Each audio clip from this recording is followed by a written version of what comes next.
Good afternoon. Good evening. I'd like to call the meeting of the Pittsburg City Commission to order. Would you please rise and join me in the flag salute? I pledge allegiance to the flag of the United States of America and to the republic for which it stands, one nation, under God, indivisible, with liberty and justice for all. Thanks, everybody, for being here this evening. We have a full house. There are still some seats up front if anybody would like to come forward. I'm sure, like church, everybody will move in, so there's room for everybody. We have several visitors here with us this evening, so we're going to move forward into the public input portion of our evening. Just for those of you who don't play along at home, the way that this works is this is the point in time in the meeting. Anybody who's here to provide public input on any item that they wish to speak about may do so. If you do that, would you please come to the microphone, identify yourself by name and address, and we'll be happy to hear what you have to say. Is anybody here this evening for that purpose? Hi, come on forward. Hi, I'm Erica Wilson. My address is 601 West 3rd Street in Pittsburg, Kansas. And I'm with the Southeast Kansas Humane Society. Hi, Erica. Go ahead. Greetings to the commissioners, city officials, and friends. We are here this evening to visit with you concerning the upcoming Humane Society's 38th annual chili dinner, which is scheduled at Memorial Auditorium for March 22nd. As you're aware, the Humane Society is a nonprofit organization which functions on fundraisers and donations. For the last several years, the chili dinner has been held at Memorial Auditorium. It's a very accommodating location, and the space is perfect for our event. As the chili dinner is one of our largest fundraisers that we hold, we strive to make it a fun event and also a profitable event to help support the Humane Society and the homeless animals in our area. During the past several years, the Humane Society has partnered with the City of Pittsburgh Animal Control to provide services, the best services for not only the animals, but also for the citizens of Pittsburgh. On the sheet presented to you earlier, we have listed the services that the Humane Society and Paw Prints on the Heartlands provides for the city for the past year. In consideration of the 365-day, 24/7 support that the Humane Society has provided to animal services, we are requesting that the fee for the use of the auditorium for the chili dinner be waived. Thank you for your consideration. Thank you. Thanks for your input. Is anybody else here this evening for the purpose of providing public input? Great. Thank you, Erica. Kim?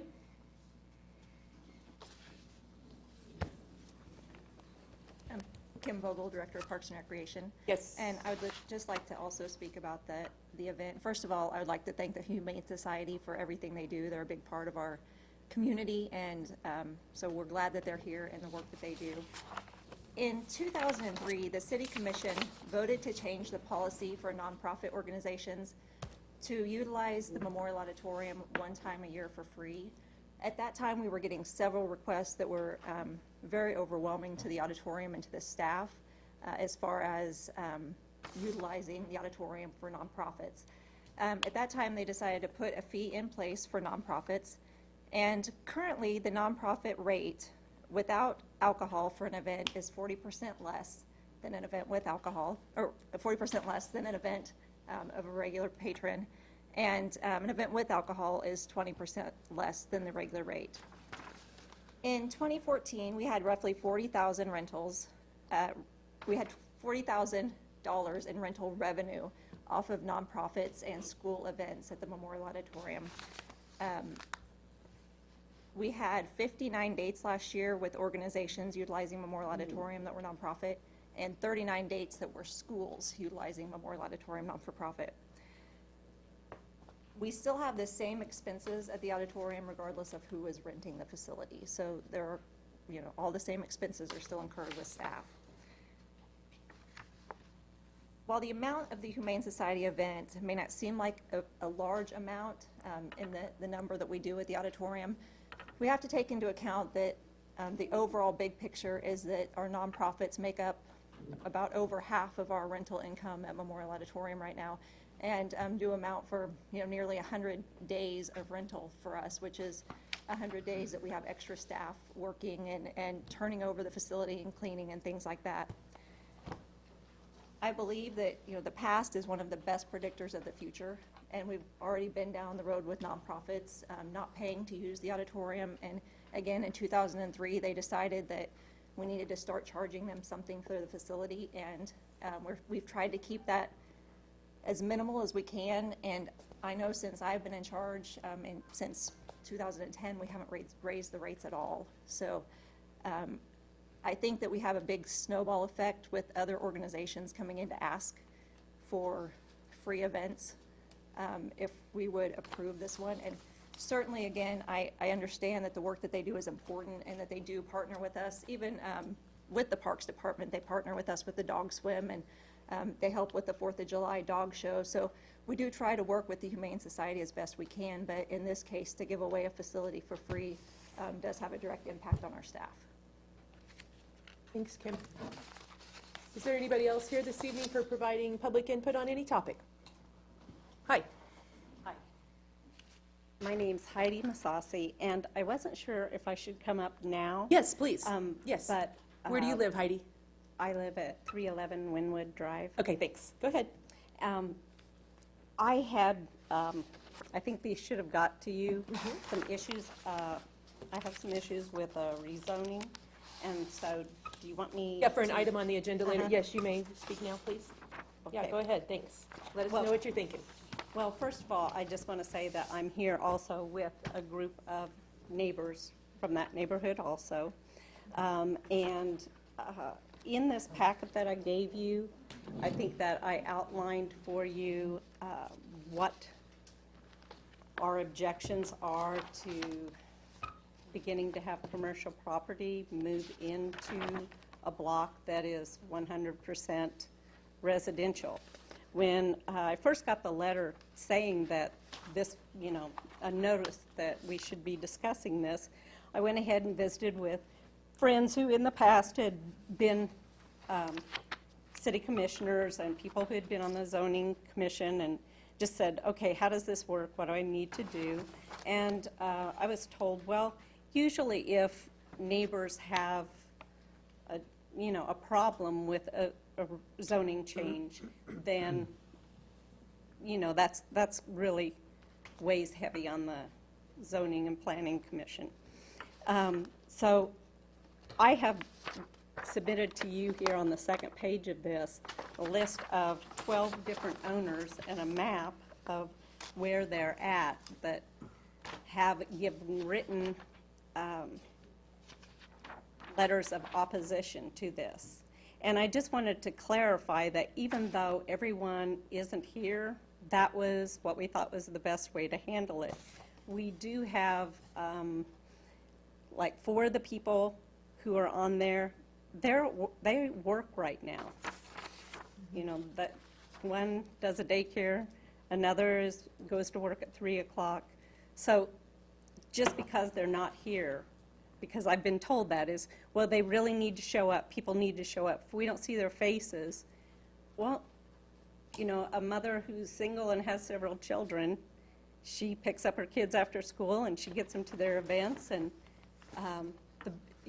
even though she opposes greatly, the best she can do is send a letter that's signed.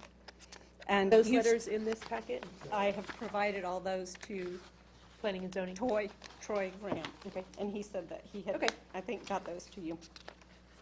So I just wanted to make a few points about our opposition, and I think others might want to comment also. The most important thing is this zoning change would really change the face of our neighborhood. Myself, many of the individuals here have been in that neighborhood for, 30, 40 years, a long time.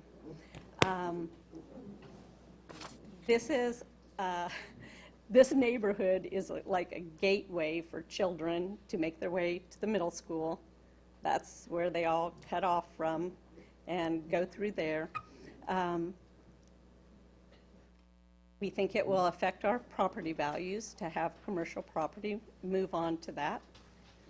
I've also been told, and it was stated at the planning and zoning meeting, that just one tract of land or one parcel of land being rezoned in a block, that they normally don't recommend that happen. The city doesn't, or the zoning city people. So those are some of the reasons.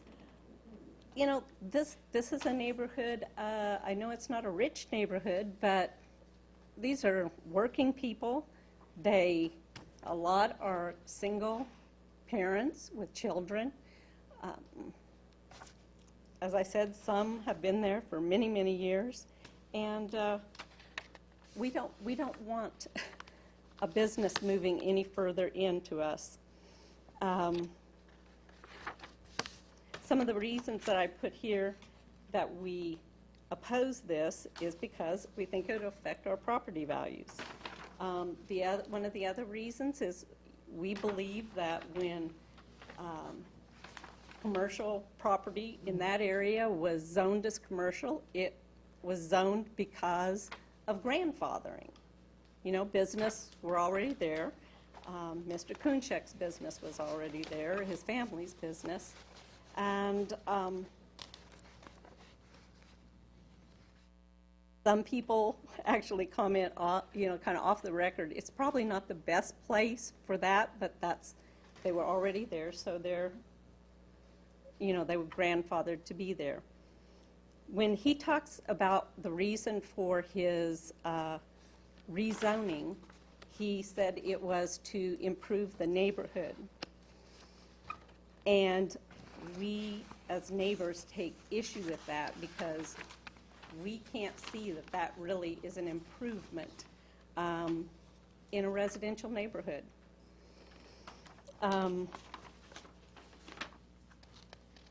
Having commercial traffic, commercial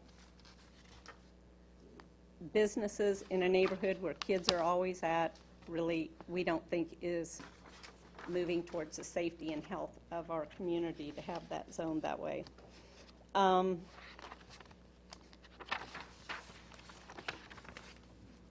You have anything else? Yeah, well, one other thing, and I feel a little awkward bringing this up too, but I was concerned about the idea that one of the planning and zoning members that has been involved in this and voted on it and such was actually Mr. Kunchek's realtor in purchasing that piece of land. That seems like a little bit of a conflict to me, but no one else has stated that it is. With a 5-4 vote to bring it back to you all, I think it's an issue because that vote, if it wasn't there, would have made a big difference. I do want to say that I don't have any problem with Mr. Kunchek or his business. I'm happy for him. They've been successful, but we don't think we should have to give up our neighborhood so that he can buy property to, as he said, just not sure what he's going to do with it, but he wants to buy all the lots he can. So I appreciate Thank you you for giving me time. bringing that. Anybody else here this evening for the purpose of providing public input? Hi. Good evening. Good evening. My name is Glenn Clark, and I'd like to address the same issue. Okay, and can you tell us where you live, please? On the corner of 19th and Walnut. And I also own the lot on the 20th and Walnut. My problem is, for years I've fought residue and crap on my house. It takes the paint right off from it. For years I knew it was McNally doing that, but I worked for McNally. I wasn't going to bite the hand that feed me.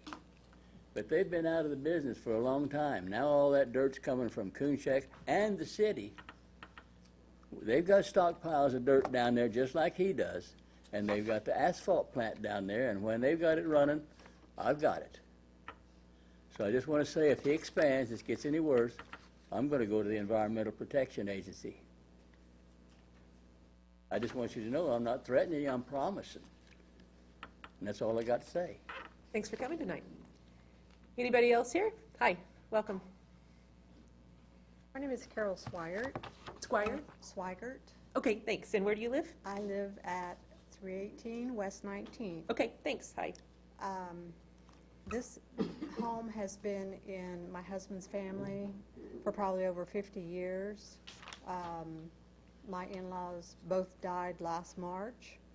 My sister-in-law, who owns the property and also the lot across the street, she went in and spent thousands of dollars, made enormous changes in the look of the house to perhaps better the neighborhood. So we are living there, and what I see out my front window every day is just a big old pile of chat. And I also came to the first planning and zoning meeting when it was decided not to let him use it for commercial use. I never once heard him say what he was going to use it for. All I heard was, well, we might use it and build a storage and store tires in there. So I don't know how something can get passed if we don't know what the exact thing is that we're approving. So, you know, how do I know it's not going to be just more chat or rock or tires or machines? We have no idea. And, you know, I know the house is going to stay in our family, and I know the lot across the street that I believe he has tried to purchase is staying in the family. So, you know, even if he gets the back 9, he's not going to be able to get the front part of it. And I think it's an eyesore. It's an eyesore for me and the other neighbors there. I believe that, you know, Heidi, my sister-in-law, since she owns the home, I think it's going to be a lot harder to sell the home because of the location and what they're going to be looking at. You pull up and that's what you see on 18th Street is just chat. So I guess I have a question. I want to know, did Mr. Kunchek ever say what he wants to put on the property if he's going to zone it commercial? And that'll be addressed during the agenda item later on, but I have your question written down. Okay, thanks for coming tonight. Anybody else here this evening? Hello, welcome. Hello there. I'm Robert Kunchak, president, owner of Kunchak Chat & Co. Okay, and where do you live? Our business is 308 Memorial Drive, Okay. and it's right next to Lincoln Park. Since the opposition spoke, I guess I need to speak at this time. Sure, you're welcome to do that. And in the first place, we're not going to build anything there, do anything to the property. We're only getting it approved to be commercial. If we want to do anything, we have to go back before the planning and zoning with a site plan and have them approve it. So we're not going to do anything until it's approved by them, and accordingly would have to be approved by you also. But we just want to approve it commercial. These 2 little lots is virtually attached to our property. It's on a dead-end street. There's no traffic. There's no kids around, no interference with anybody else. It's almost attached to our own property there. And, you know, as far as property values, if any of the other property came up for sale, you know, I'd buy at the going rate. But if we do anything, we're going to improve the property. We already tore a house down that was a crack house, and that improved the property a great deal. And if we build anything there, which will only be a storage building, then we will also build a privacy fence on 3 sides, which the open side would only be facing us.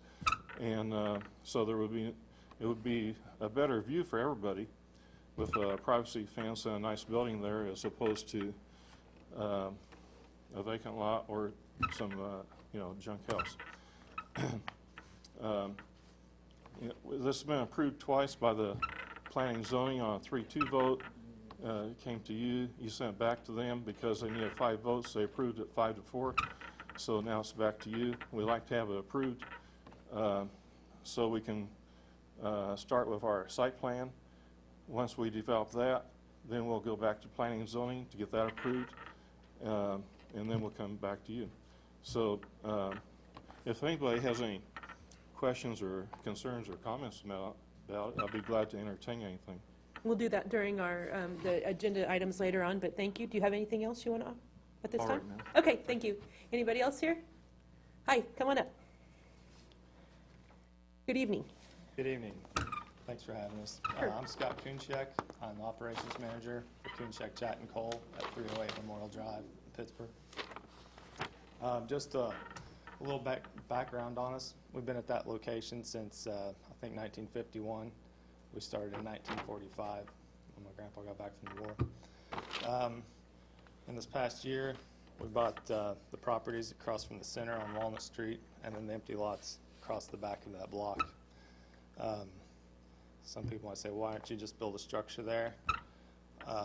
We don't want to build any more structures on that land. We want to keep it to, if we increase the size of our fleet, so we can park more trucks there, and also if we need to store bulk material like rock or something, we can store it there. We're basically just wanting to build a storage structure in that location that they're discussing.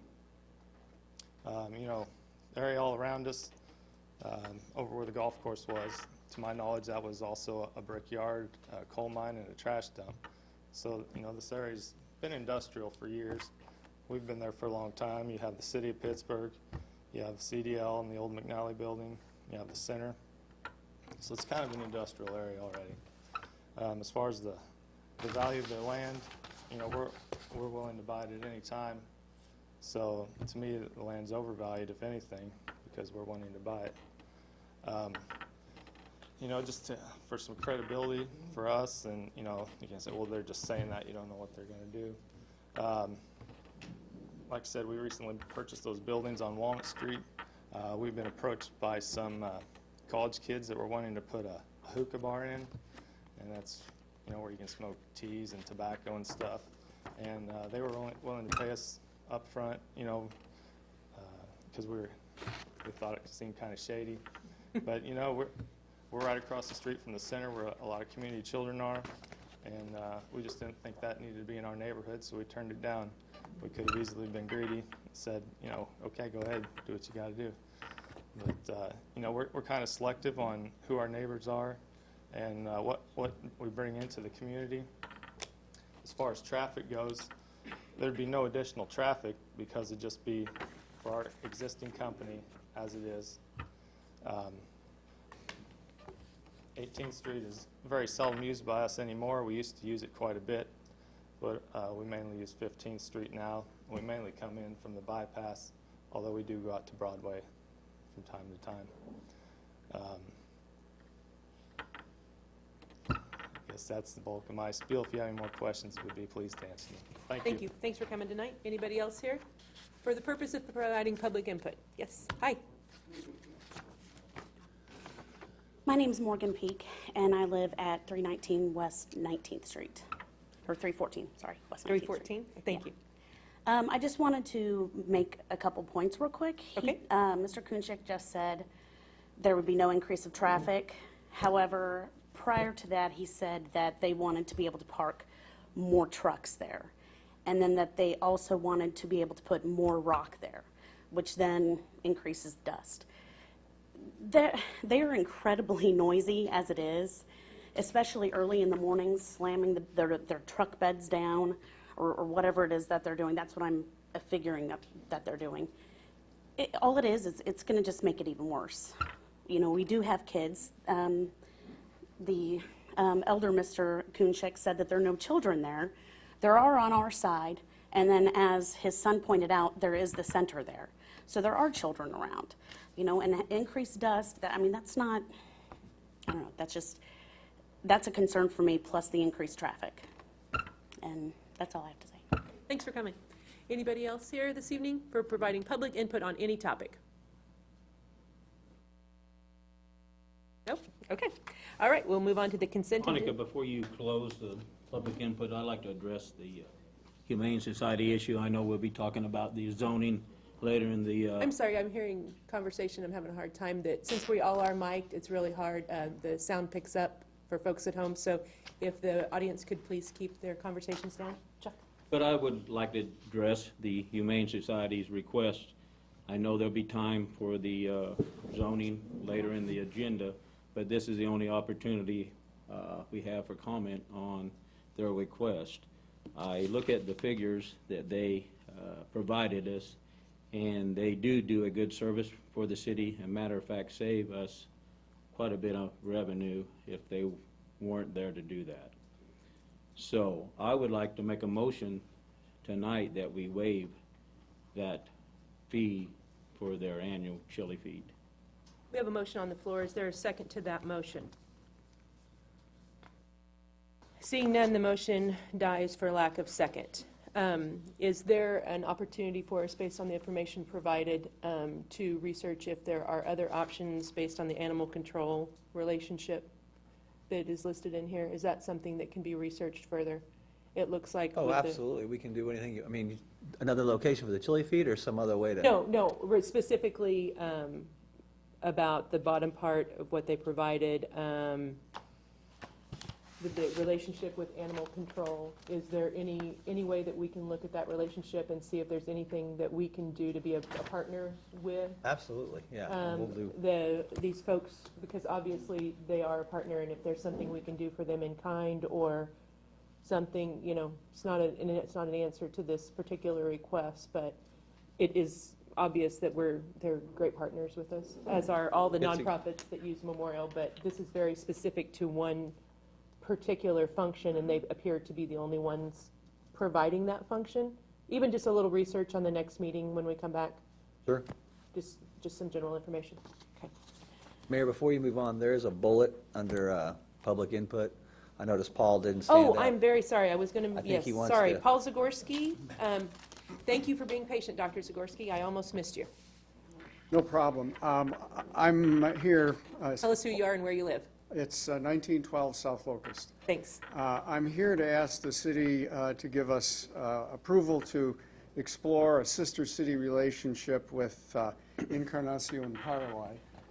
And Bobby Winters, who's the Associate Dean of Arts and Sciences from the university, will distribute a little handout which will give some background on that. Both he and I are members of the Kansas-Paraguay Partners Board. And in the December meeting, there was an inquiry from Encarnacion, which is a city in Paraguay of about 95,000 people, looking for a sister city in Kansas. And the proposal or the opportunity looked interesting to us. And the reason for that is I've listed as supporting organizations here Partners of the Americas, which is a national organization. It was formed really under the Alliance for Progress era, and maybe one of the few institutions that was established back then to link the United States with Latin America that's still around. And then the two affiliates, Kansas-Paraguay Partners and the Comité Paraguay-Kansas, which are kind of sister entities, which have been around for over 40 years. And they have been, under the overall partners rubric, doing a variety of things, linking universities. For example, in terms of Pittsburg State, we have contacts with a variety of universities in Paraguay. They've also provided kind of an umbrella organization to transfer medical personnel, veterinary personnel. There's been a good deal of coordination among firefighters as well. I think there's been some visits here of firefighters from various places in Paraguay, but one of the things that's been done recently, which didn't really involve our part of the state, was a transfer of a significant amount of unused firefighting equipment to various departments down there. And what the partnership has done is a variety of things. By and large, Pittsburgh has been involved a little bit, right, largely in terms of entities who have otherwise gotten involved, the university through the university links part of this. But both Bobby and I thought the proposal for a sister city relationship, which would be a way of promoting not only what's been done before, but promoting other things as well, and making use of the facilities, both of the Partners of the Americas, which has travel grants and other things which might be useful for us, but also the assistance of both the Kansas organization and the Paraguay organization. Now, we in Kansas are entirely volunteer, so everything we do is provided by the membership. The Paraguay organization, however, has a professional staff, and they're able to provide a good deal of assistance. So this would be, we thought, a valuable partnership to explore. And what we'd like to do is really look into a variety of areas, some of which have been suggested by our contact. I think public safety might be one. Education would be another. And one of the things they do, besides what we've done through the university, is with high schools and middle schools in terms of students going back and forth and those sorts of exchanges, which, as far as I know, really the Pittsburgh schools haven't become involved in. And there's other activities as well, some of which have been suggested by my counterpart in Encarnacion, and some of them I've listed here in this purpose of the agreement. What I'd like to do is to be able to tell our counterpart down there that the city of Pittsburgh is interested in this and would like us to explore a sort of framework where we could continue with this and to get the city of Encarnacion to respond in like manner so that we know that they're willing to do something as well. And then to go to various civic organizations and agencies to see on this end who might be really interested in participating more fully. I've put on the back, and I've stolen this and made a few alterations from the U.S. Embassy in Germany, the framework they've suggested for an agreement of this sort. It would be very simple, not legally binding, but provide a framework for people to really, organizations to contact others in Encarnacion and work on various projects.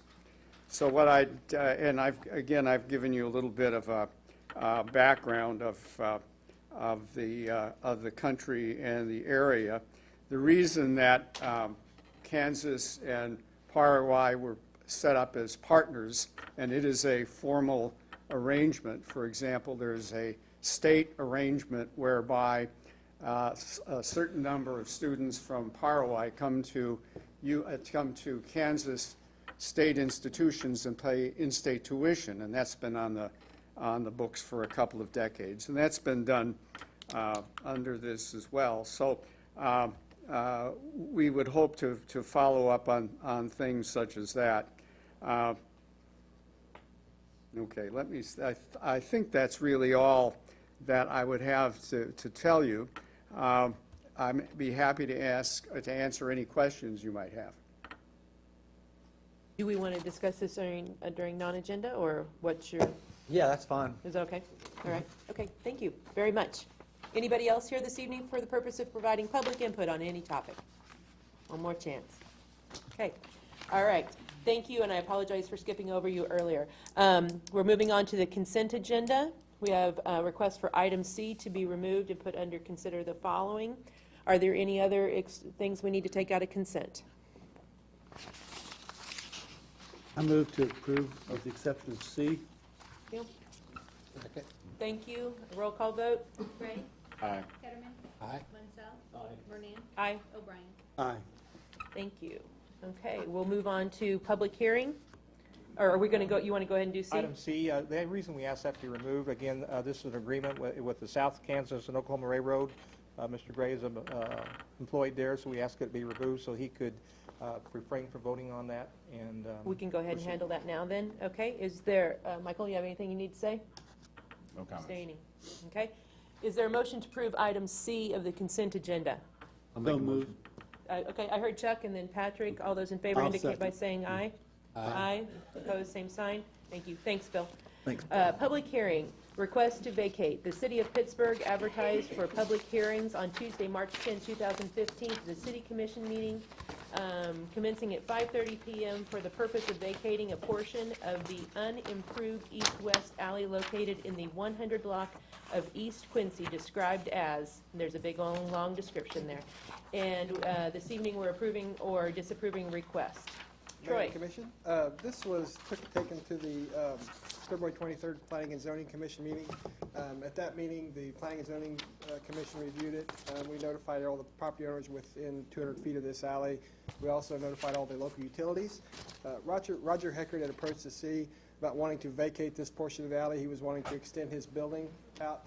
The only utility that the city had was a sewer line that run across the north part of the alley. We went out and looked at it, verified it, that it wouldn't affect us, and then Mr. Heckert has also agreed to give us an easement on his property, which he owns to the north, should we have to do any repairs or any work to the alley. So the Planning and Zoning Commission did not have any problems with this, and they voted to bring it before the City Commission. So any questions I can... Is what you need to open this, Henry, as a public hearing? Yes. Okay, so at this point, or when, after questions? You can do it right now if you'd like. Okay. Public hearing is open. Are there any questions for Troy? Did anybody speak in opposition to this, Troy? The only one that contacted me was the electric service. They're going to be placing some electric poles down that alley as part of the relocation for the widening of Quincy. We spoke with the local representatives, and they were okay with, they were going to shift the pole one way or the other. So. Planning and zoning voted unanimously? Yeah. Any more questions for Troy? We'll close the public hearing. Is there a motion to approve? So moved. Thank you. Thank you, Michael, and then John. All those in favor indicate by saying aye. Aye. Aye. Opposed, same sign. Thank you. Consider the following. Request to rezone. The Planning and Zoning Commission in its meeting of February 23rd, 2015 voted 5-4 to recommend to the governing body approval of a request submitted by Robert Kunschek on behalf of Lightning Investments to rezone 318 West 18th Street from R-1C Single Family Residential to CP-2 Plan General Commercial to allow for the future construction of a storage building adjacent to the owner's existing property. Troy? Mayor Commission, this was an item that was brought to the Planning and Zoning meeting City Commission meeting in early February. After we had a Planning and Zoning meeting where it did not pass, upon presenting it to the City Commission, you voted to send it back for reconsideration of Planning and Zoning. At our meeting held the 23rd, we had 9 people present for the meeting. They basically allowed both parties to speak during their. It wasn't a hearing, but they wanted to answer some questions and ask questions. So they allowed both those in opposition and those for to speak during this, and then they at that point took a vote 5-4 to approve. So I can answer any questions. So I have the questions, I think, written down. I just have one quick question. That they said they'd submitted letters to you with their objections and stuff. Do you have those letters? I had letters that I submitted to the Planning and Zoning Commission. I received some packets late today. I gave them to Tammy, but I did not. I think there were some letters that I did not include with that, so that is my fault. I thought that was another packet, so that is my Oh, this fault. is what we received this evening? Yes, correct, yes. And there was a separate one that I thought was my packet, so that is my fault. So. And it was just, I think she had circled the property owners on those packets with the letters on them. So, and I did provide letters of opposition at the most recent Planning and Zoning meeting that we did not have for the hearing. I went ahead and provided them to him and said these are letters of opposition that Ms. Masasi had provided to me. So, You said the properties that are circled are the ones that you have letters in opposition to this rezoning? Yeah, I correct? think so. Yeah, Okay. that's, yeah, so. All right, does anybody else have any questions? I have Henry's got a a- series. Mayor, I just wanted to point out that since this is a reconsideration, it's already been here once before. Actually, it only takes a simple majority vote of the governing body to take whatever action you deem expedient this evening. Thank Okay. you. Okay, I have a couple questions. First, the confirmation that what we're doing tonight is changing the zoning. We're not approving a site plan. There will be a site plan to follow for anything that is built on that property. Correct. When it is changed to commercial, our CP2 is a planned commercial district, which anything that's planned requires a site plan approval from the planning and zoning.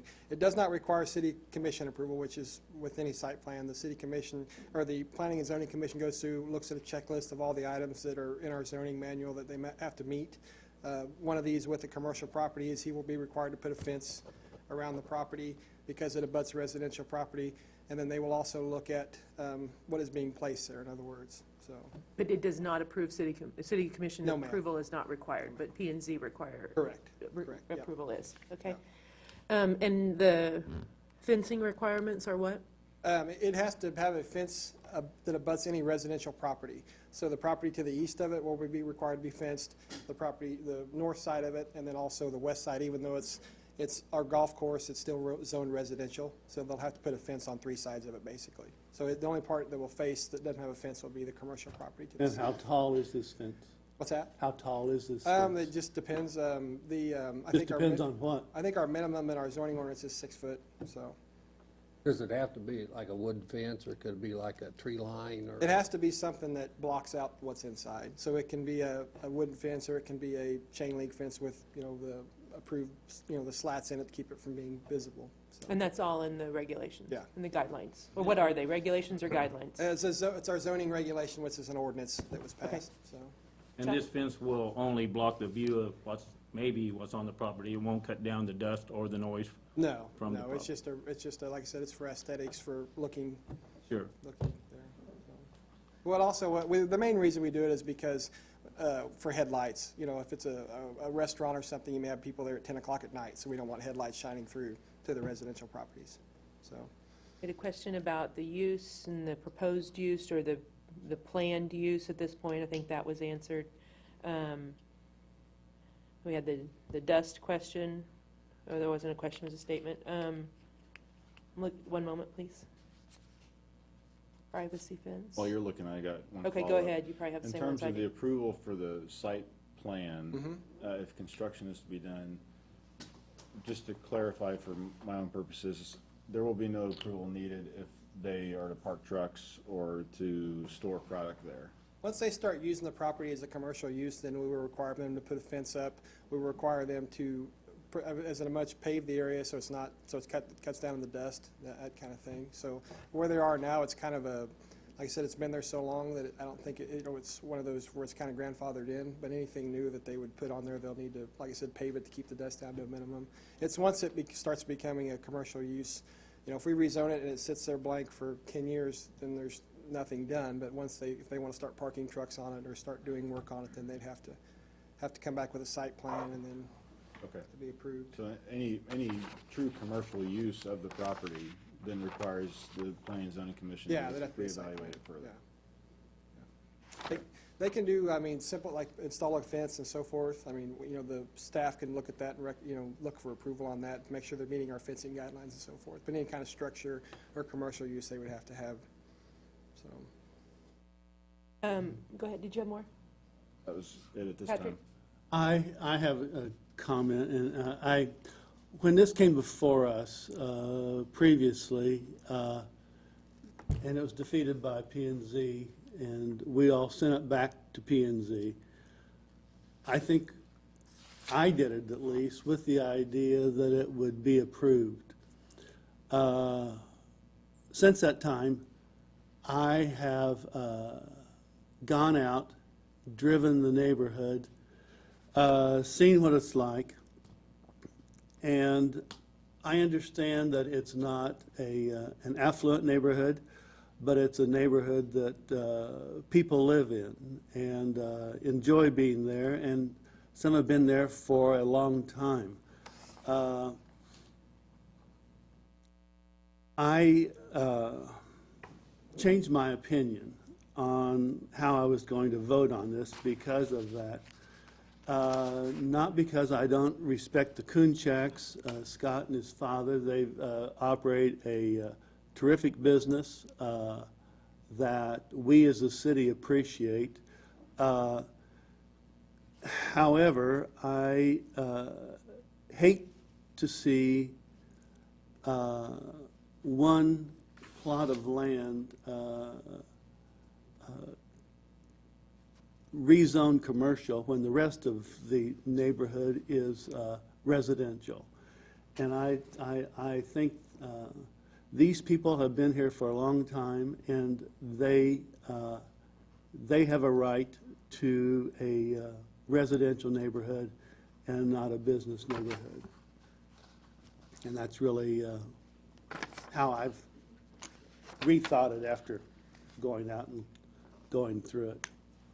And one comment I also have relative to another reason why we sent it back too is because, I mean, there was a significant issue with participation at the Planning and Zoning Commission where people just didn't decide to vote, and you had some other issues that we thought were significant enough that we needed the full commission to be able to participate and be involved in a decision.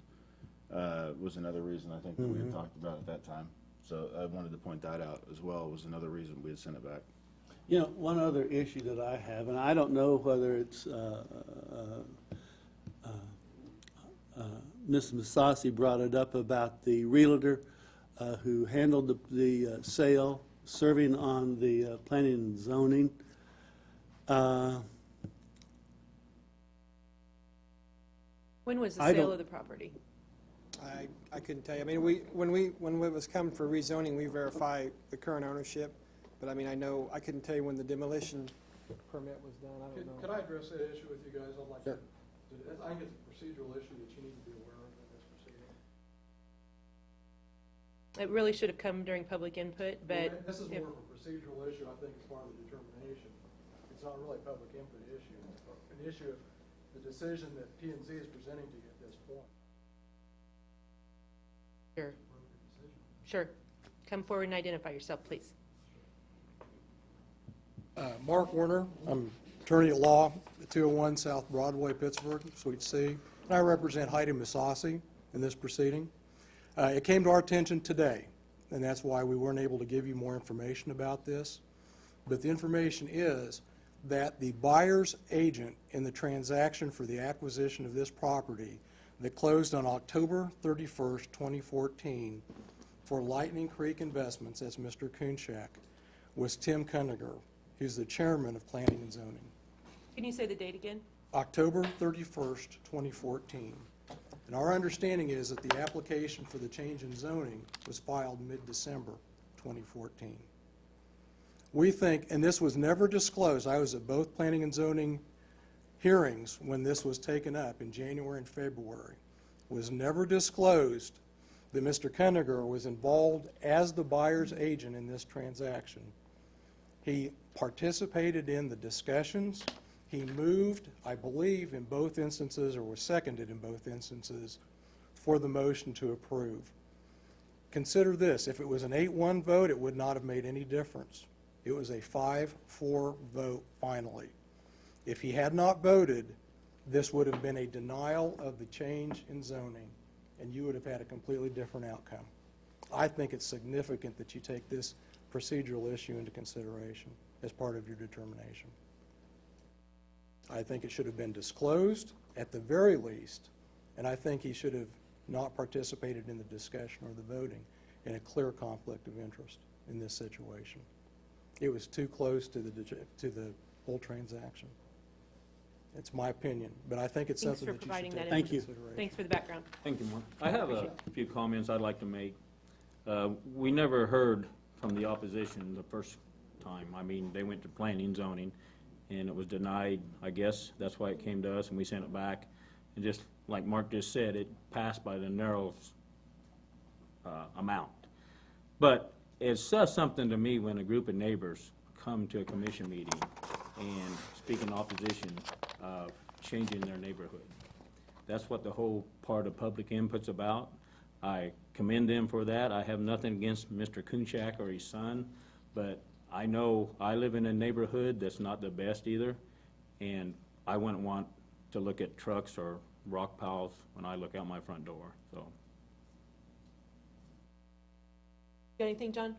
Yeah, I just wanted a clarification because on one hand, they said they didn't have any plans at this time, and in another plan, they said if we approved this, then they would go ahead with the site plan. What is the site plan? What actually do they plan to do with this property? That's what will go before planning and zoning if it's rezoned. So, I mean, that's, unofficially, I guess, Mr. Kunchak has talked about a storage facility of some sort. So, I mean, but I don't have anything in writing. Nothing's or been, anything. Correct. nothing's Yeah, been nothing's submitted. Yeah, nothing was submitted. There's no need to submit it until it's rezoned, and then it'll go for plan approval. So. Do you have, I'm sorry, did you have something else, John? No. Oh, okay, sorry, I couldn't hear. Just a second, please. I'm going through the list of what I heard earlier. I think we covered most of those. On the procedural question, Henry, advice? I don't think if the sale closed in October of 2014 and the request was filed at a later date, unless there's some facts to indicate that Mr. Kundinger would somehow monetarily benefit from the change in zoning, I don't think there's anything procedurally that would poison the vote at the P&Z level. Make sure I understand, all the folks that are on P&Z are volunteers. That's Many of them are in the building business, contractor business, real estate business, development business. It's pretty common, isn't it, throughout history in P&Z for this to be an issue? What do we typically do in this situation? We vote a new chairman every year as well, so. Henry, what do we normally do in a situation like that? I mean, that it could be when we have volunteer advisory committee members, what is their responsibility regarding conflict or perceived conflict? They can certainly bring that up if they wish to, but if there's no true conflict of interest, I don't think there's an obligation to disclose. And the true conflict of interest would be defined as what? Well, I think if Mr. Kundiger would receive some monetary compensation as a result of the rezoning of this property, then I think, yes, there's a conflict of interest. All right. What is, does anybody else have any other questions, thoughts, comments? No? So we have options this evening. We can approve P&Z's recommendation. We can disapprove P&Z's recommendation. We can send it back to P&Z. Can we do that again? Or can we table it? What options do we have? Because obviously there's a lot of information here. I personally don't think that we need to consider sending it back. We need to make a decision because, punching it back and forth is, it's just like passing on a vote on our end, and that's not what we were elected to do. So whether people like our votes or not, I think the P&Z has given us their determination, and then we need to decide whether we approve or disapprove and move forward. And I've been to both of those meetings, and so many people from the community have showed up and sat there because it's not the only agenda item. So I agree with Commissioner Gray. If there's any way you can bring this to some kind of conclusion this evening, I think everybody would appreciate it, and has been very patient. And thanks for their patience with the back and forth that has been required to get to wherever you are today. Do we have a preference? If there's no more comment, I move to disapprove the recommendation. I second that motion. We have Patrick and, Chuck, did you say that? Yes, Chuck seconded the motion to disapprove the recommendation of P&Z. All those in favor indicate by saying aye. Aye. Opposed, same sign. All right, thank you very much. Moving on to the next agenda item. Ms. Smith. One moment, let me get my notes right.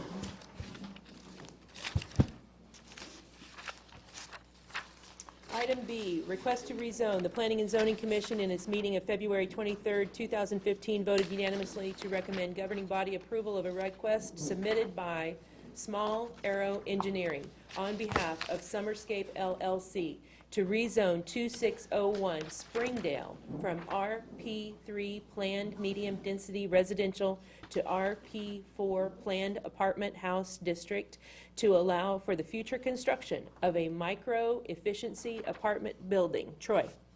Mayor and Commissioners, on the February 23rd meeting, Small Arrow Engineering represented Summerscape. They own the apartment complexes that I've had maps in your packets.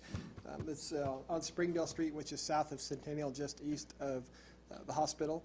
What they're doing is they're wanting to increase the buildings they have out there. They're wanting to try to make some more space in some of their other units by offering some micro-efficiency units, which are more geared towards college students, even though...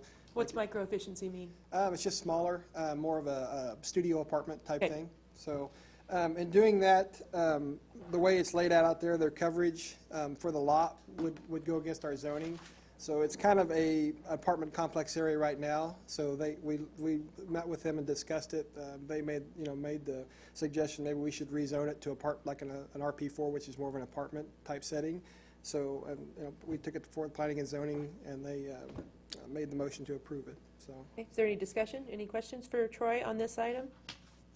Item B. I move to approve. What's the difference in the zoning between what they've got now? It's just mostly the coverage. Like on an RP3, there's so much percentage of the land can be covered, and then so much has to be open for grass and permeable areas. When they platted this way back when, they took into effect all this, and they've sized their detention and runoff areas for stormwater appropriately. So it was a little easier when we looked at it then. So this allowed them to give a little more coverage.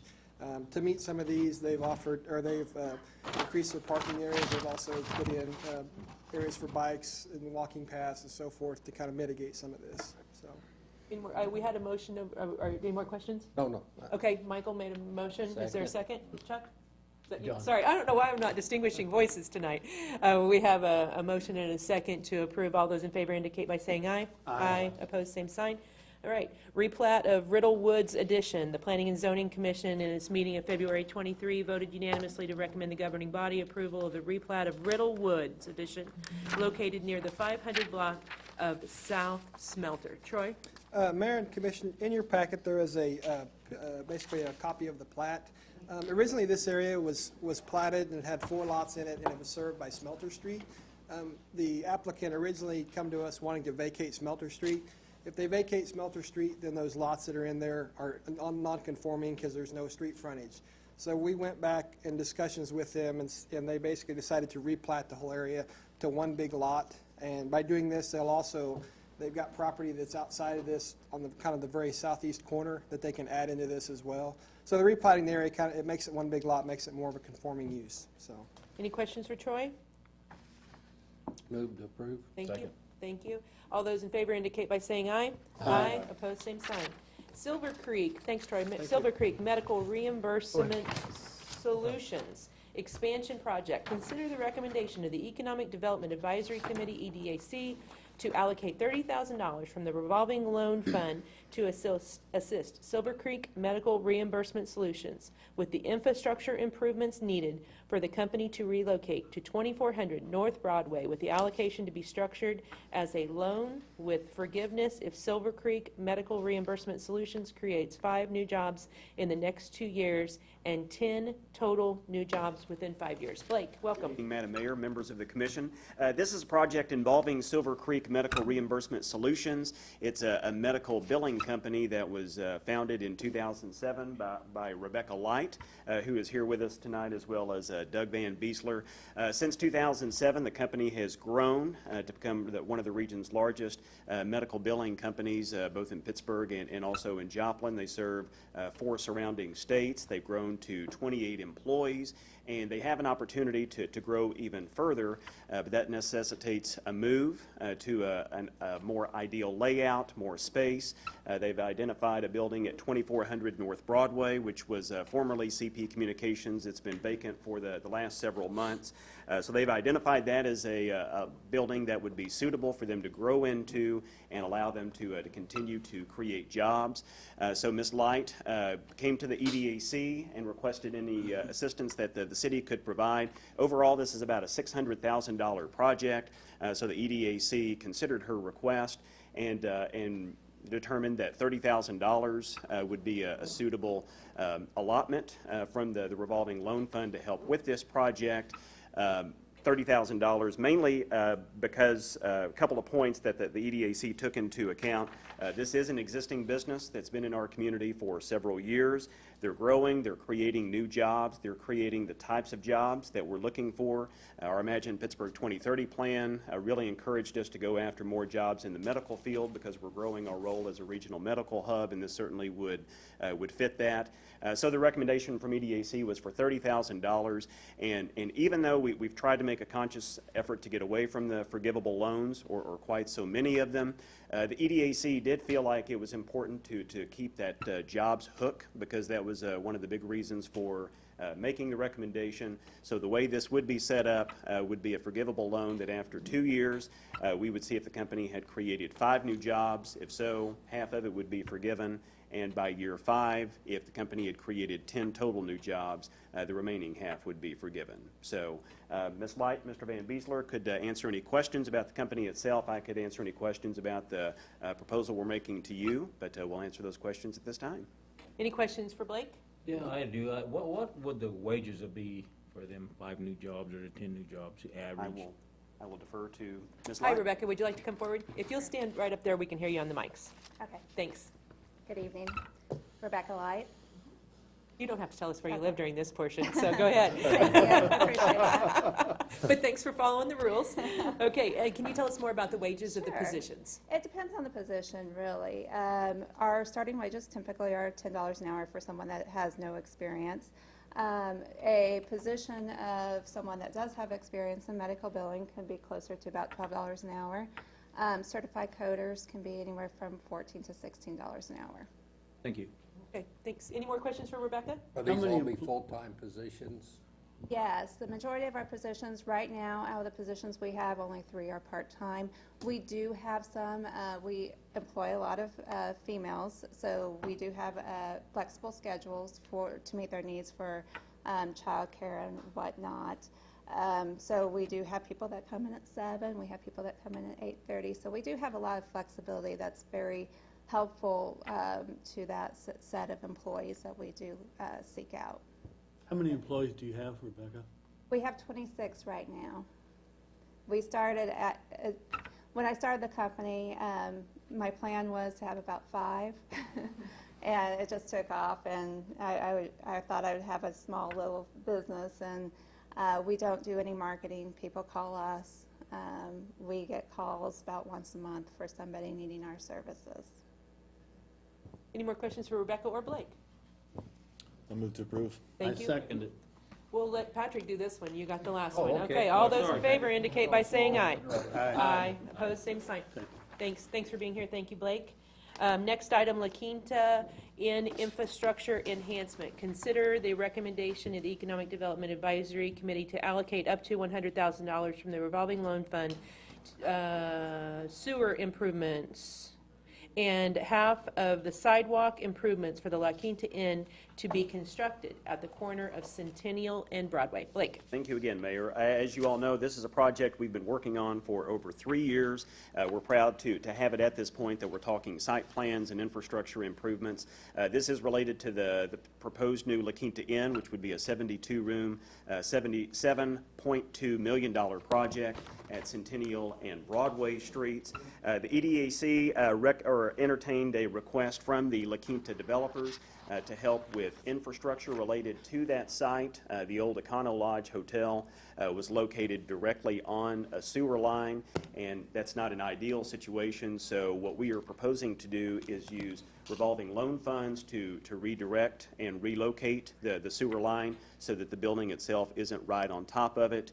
The initial estimates came back at close to $88,000. I'm proud to say that revised estimates put the cost at lower than that, but the EDAC went ahead and kept that $88,000 kind of as a worst-case scenario. It likely will not be that much. Beyond that, the city's also been in discussions with the hotel developers. We want to make this as accessible to other businesses, especially in that part of the city as well. So sidewalk work is estimated to be at approximately $24,000. The proposal is to split that with the hotel developer, which city share would be $12,000. So the $88,000 plus the $12,000. The recommendation from the EDAC is to provide $100,000 to the developers of the La Quinta Inn to cover the sewer work and half of the sidewalk work. Any questions for Blake? So is our approval up to? Up to, yes, sir, correct. Just like to say yay. Yes. Would you like to make that motion, Mr. Ketterman? Yeah, I'll make the motion. to Okay, approve. Chuck, your turn. I'll second it. All right. All those in favor indicate by saying aye. Aye. Aye. Opposed, same sign. Thanks for all your work on that, Blake, seriously. Job, Blake. Quincy Street improvements. The Kansas Department of Transportation has recommended award of contract to the Quincy Street Improvement Project, KDOT project number 19U-228701, to Amino Brothers Company Incorporated of Kansas City, Kansas, for the low bid of $1,815,052.32. Bill Beasley. Mayor, Commissioners, Big night thank you. here. We're very pleased with these bids. Amino Brothers are the ones that are currently doing the 20th and Broadway project. They've been very good to work with. They're actually ahead of schedule. They're waiting for good weather to finish up the siding of that project. But I understand that we will be getting the same superintendent on this project that we had on that one, and it was very good to work with staff. What we need to do is basically approve these bids and authorize the finance director to send the funds, and the project will start. We're looking at an April 1st late start or early start and an April 15th early or late start date. So hopefully we get this project started so we can get it done. Get it done.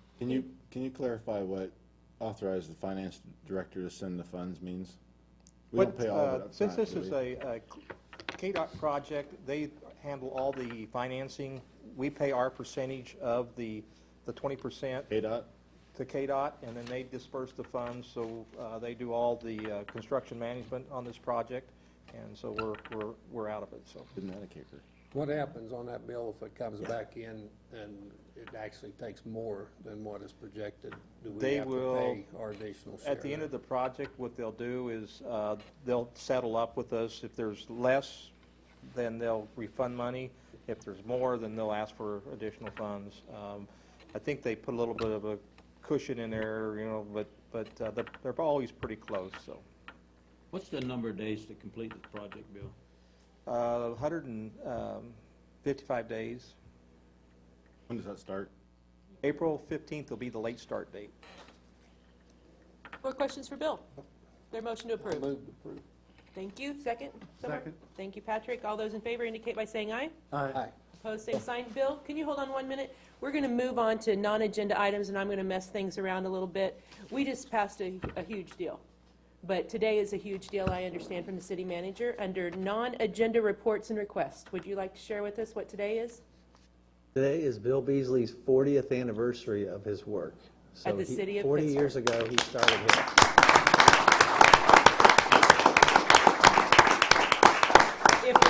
If we made a list of the projects you had been involved with or made sure got done, it would go all the way to Broadway on a piece of paper. So thank you And I've been so much. fortunate that I had good people to work with and good commissioners, and it's been fun. So, But it's been fun making streets, hasn't it? Yeah, thank you, Bill. Sincerely, thank you.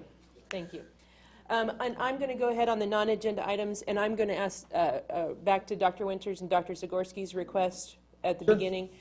What's the best way to move forward with this, or what do we need to do to?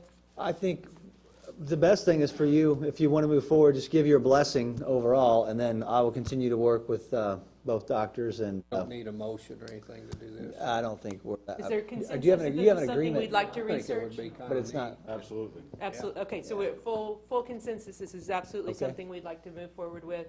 and let us know what we need to do. And thank you for your patience this evening, and thank Good you for job, coming guys. forward. Thanks. So you'll be in touch with Darren then. Mayor, for another non-agenda item, do we have some new employees that you might Yes, like we to have. introduce you? We have 3 more non-agenda items that, I just kind of Oh, messing them hello, all around. excuse me, I didn't see that on my list. You didn't, because it's a secret ballot. And I'm purposely going out of order, just because. Okay. So we have 2 more folks to introduce, and then we're going to hear from Jamie. So let's go ahead and finish up introductions and welcomes. Well, Rhonda's already working here. Rhonda Mosby, I hope she stayed in the room. Yes, Please she stand did. up, She Rhonda. stayed.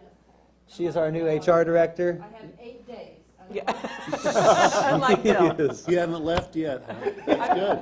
I'm going to be around for a while. She's Welcome, got a Rhonda. ton of We're very glad you're experience, here. and we're very lucky to have her. And yes, she has 8 days, but she's doing a great job. And we also have Becky Gray, who starts in about 19. Is it 10? Is it down to 10?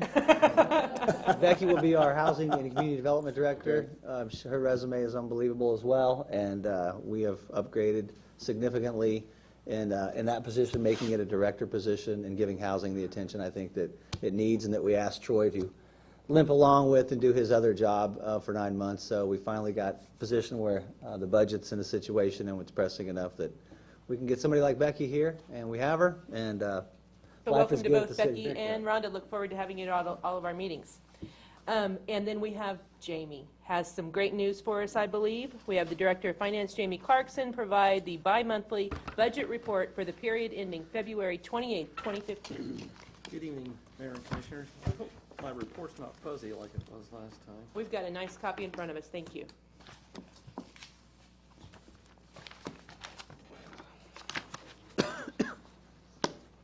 I tried this out on Jeff's over projection, and it looked just fine on his, so I don't know what to... Our monitors aren't on anyway, so. Go once Can our more. monitors be turned on?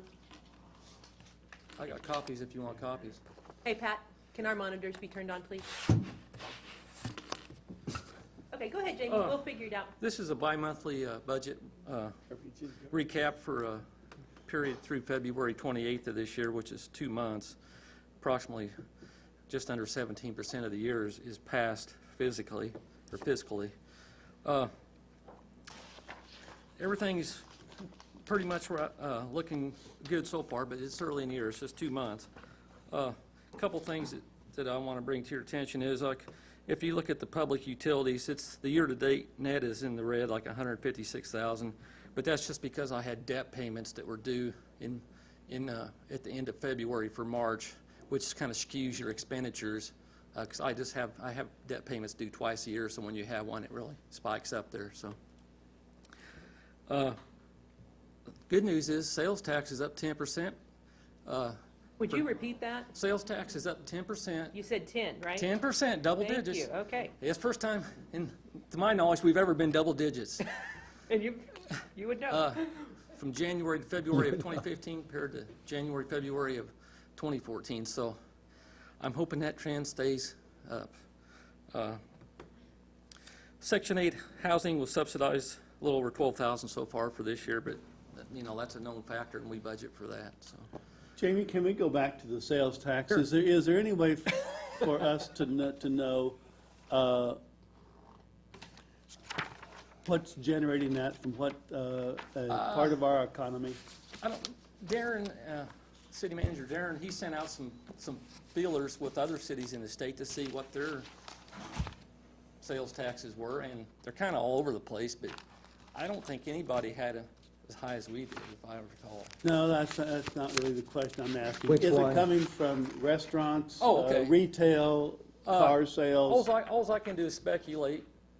Gas prices have been down for the last 3 months. Instead of almost $4 a gallon, they're right around $2. So, people have more money in their pocket to spend. We have new restaurants, and I want to believe that Pittsburgh is becoming a destination place now. Instead of driving somewhere else to go eat, they'll come to Pittsburgh and eat. But we can't track it No, we anyway. don't. Well, Okay. I will say I've had commissioners from Fort Scott say that they have a lot of people coming down here to eat at our new restaurants rather than driving all the way to Joplin, so that's I been a think big that push I think for that's us. got something to do with it. Yeah. I can't Okay. prove that. But. Well, the good news is it really reflects the collections in December. And that only includes one of the new restaurants in the TIF district. And from what we had a brief conversation Bill Beasley did with one of the local fast food chains that said he's in that area and his business is up. So I think hopefully when people are getting into the car for dinner, they don't mind driving over to Pittsburgh and they'll worry about which place they go to when they get here. So something's happening, but it looks like across the state I had 20 responses. There are some people that are up, but we have a very strong showing, and we're probably up 5 or 6% higher than we normally would be, which is consistent with we usually come in at about 3%. So hopefully, like Jamie said, we can sustain it, and it's not an anomaly. Can any of this be attributed to the state just passing the money off in a different way this time around? The money does go to the state first before it's collected by the merchants, as Patrick knows. Then it's remitted to the state, and then the state remits it to the municipality or the local government agency that has a sales tax imposed on it. It's supposed to be whatever is turned in. Your percentage goes to your entity's area. So we don't see any irregularities from the state in terms of when they send us, or for what period they send us? Sometimes, around the holidays, sometimes they may cut off early. I've seen where it's bleeped in and bleeped back up, but like I said, I've never seen anything like this before. So. In the rest of the communities, I'd be more concerned with that being a reality if everybody else was in the 3 or 4%, but there's several communities that are 10 and 11, and quite frankly, the state's revenues are up this month, and I just don't know what good it would do the state to not give us, or to give us more money than they're supposed to in any given month when they're so closely looking at their revenues. So, but we're racing through March, and we'll see what we have. The state, next I believe, was up $22 million more than what they projected, I think, on their revenues for that period. Any other items on you want to point out to us? One quick question on that. You mentioned gasoline, people may be driving more. Or do we track our gasoline tax the same way we do sales tax? No, the gasoline tax is different. It's what goes to fund the like the street departments and those types of things. It's called special fuel tax, and it's not even a percentage base. It's like a fixed amount per gallon. So right, but if they were driving more, wouldn't it be up? I don't mean driving. What I meant when I said might be gasoline prices, people have more money to spend in their pockets because they're spending less on gas. They're going out to eat and shopping more. So that's what I was speculating on. Yeah. Are there any other items on here? I've got one more item I'd like to bring up. As you know, for 2015's budget, we imposed upon ourselves to try to get the Government Finance Officers Association's budget document, and we sent ours off. It requires all kinds of extra work and information to be put in the budget document, and we sent ours off, and we got the award. Congratulations to you and your staff. Ruby Moline and Stacy Perry for their help on making this happen. So that's great. It is great. Congratulations. Good stuff. Anything else you want to share, Jamie? No, I'm good. Thank you for all the information. Any other non-agenda items? Wait, can I go back to Jamie just 1 second? John brought up the fact about the gasoline tax. And you said that it's funding our streets, helps to fund our streets. There's two different streets. We got a street sales tax, which is for paving. Correct. Okay. Correct. This is like the operation side of it. Do we know what that is? Is that amount of money down significantly because the price of gas is down? And is that going to throw us into a hole? It's not a percentage. I believe it's a fixed amount per gallon. So I see.